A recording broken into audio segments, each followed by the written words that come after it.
Have you ever wondered if the brutal conqueror Genghis Khan was more than a bloodthirsty warlord, hiding a network of secrets and bloodlines that still shape our world today?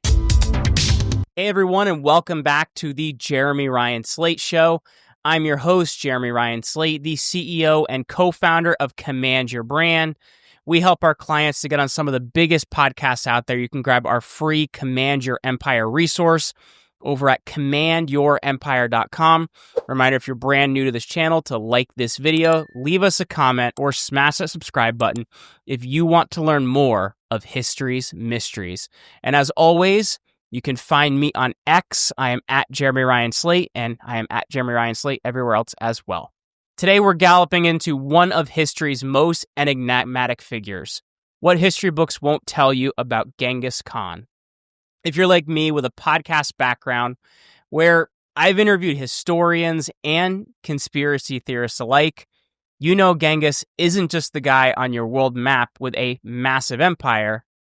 He's a symbol of raw power, cunning strategy, and perhaps some buried truths that challenge the savage barbarian trope. So picture this.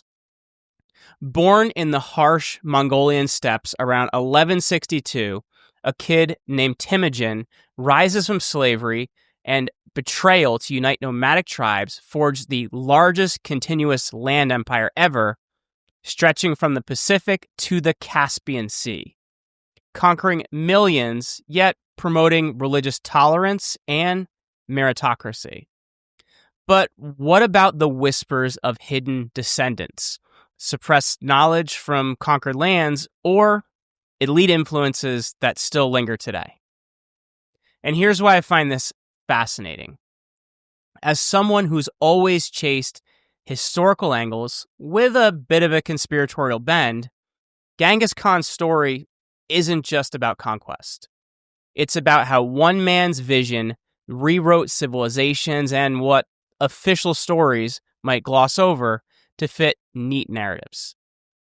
Today, we'll unpack verifiable history, names, dates, and places from sources like Britannica and History.com, balanced out with plausible theories that add a bit of intrigue to our story. We'll keep it 60% solid history to ground us just a bit, with 40% conspiracy to spark your curiosity. And stick around, because 2025 DNA studies are shedding new light on his genetic legacy. If you're casually into history or conspiracies, this is for you. No horse riding skills required, just an open mind. So let's charge ahead. All right, to get what history books skip, we'll start with Genghis Khan's origins.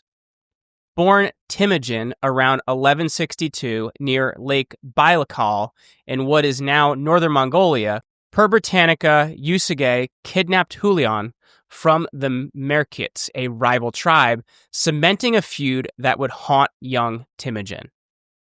Life was brutal on the Eurasian steppe. At age 9, Temujin was betrothed to Borta, the daughter of an ally. But tragedy struck in 1171. Unsee was poisoned by rivals during a feast, leaving the family abandoned by their clan. His half-brother Bektor tried to claim leadership, leading to a fratricide around 1180. Temujin and his brother Kasar killed him. After marrying Borta in 1189, she was kidnapped by Merkits in revenge. Temujin, with the help of Tugrul of the Karatites and Jamukha, rescued her, but tensions boiled over. In 1201, tribes proclaimed him Genghis Khan, meaning universal ruler, at a great Kurultai assembly near the Onan River. By 1206, he united the Mongol tribes, defeating Jamukha, who was executed brutally. As a podcaster who's explored underdog stories, I see Temujin's rise as pure grit, from slave to Khan. And I'll also apologize on all of my terrible Mongolian pronunciations, but hey, we're doing our best here. Conspiratorially, did early chroniclers like Persian historians downplay his alliances with shamanistic elements to portray him as a demonic force? We'll see. It's plausible given biased accounts from conquered foes. With unity secured, Genghis turned outward, launching conquests that history books detail but often overlook the innovation of. The first target was Jijia Kingdom in northwest China, which was subdued in 1209 after sieges using captured engineers for trebuchets. Then the Jin dynasty in northern China, invaded in 1211 with 100,000 warriors. Genghis's genius? Well, mobility. Horse archers could shoot accurately at full gallop, feigning retreat to lure enemies into ambushes, as at the Battle of Badger's Mouth in 1211.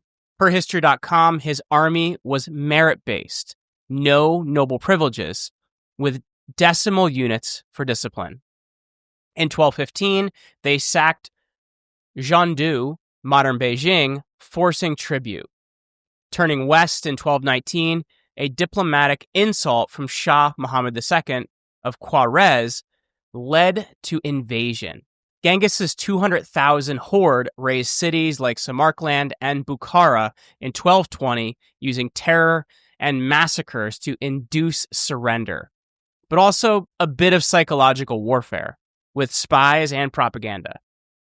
He reached the Indus River Valley by 1221, defeating Jalal ad-Din, but turned back due to age and omens. He died on August 18th, 1227, from injuries or illness during the Jijia campaign. His body was secretly buried in Mongolia, a location unknown still to this day. So the estimates: conquest killed 40 million and depopulated many regions. From my perspective, this was asymmetric warfare, avant letter. Small forces toppling empires. Conspiratorially, did Genghis adopt forbidden tech from China, like gunpowder prototypes, suppressed in Western histories to glorify European inventions? It's plausible, as Mongols integrated engineers from conquered lands. So comment below. What conquest tactic of Genghis impresses you the most? The feigned retreat or his merit-based system? Let's discuss in the comments. I love your battle breakdowns. Conquest alone doesn't hold an empire. Genghis built systems that history books credit, but they underexplore them.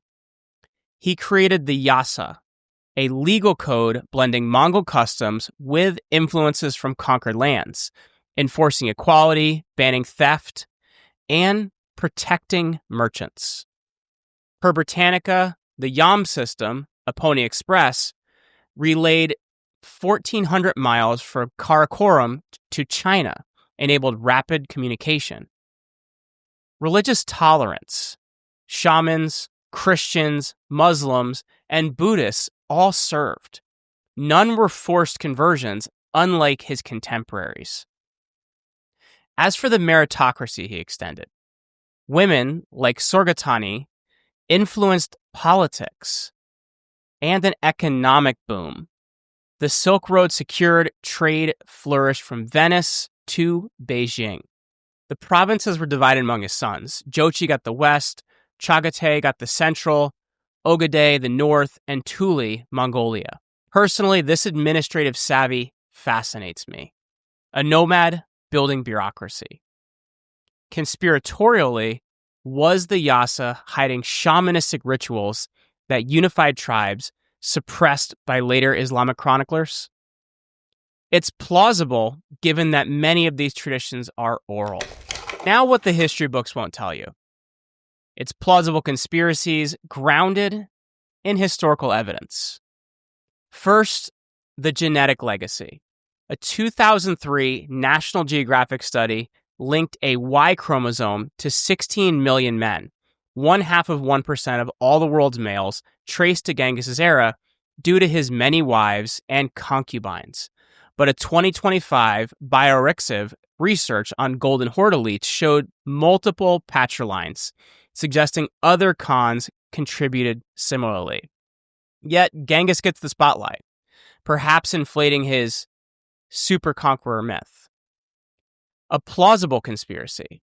Did elites in China or Persia suppress the records of the Mongol barbarian knowledge, like advanced metallurgy or astronomy from Central Asia, to deny cultural debt? Historical Persian texts like Giovanni's portray brutality, but they omit the integrations. And this is speculative, but his hidden tomb guarding shaman secrets or maps to lost tech. What do you think about the genetic legacy? Is it proof of power, or is it a bit overhyped? Drop your take in the comments. I want to hear what you think, and I might just shout you out on our next video.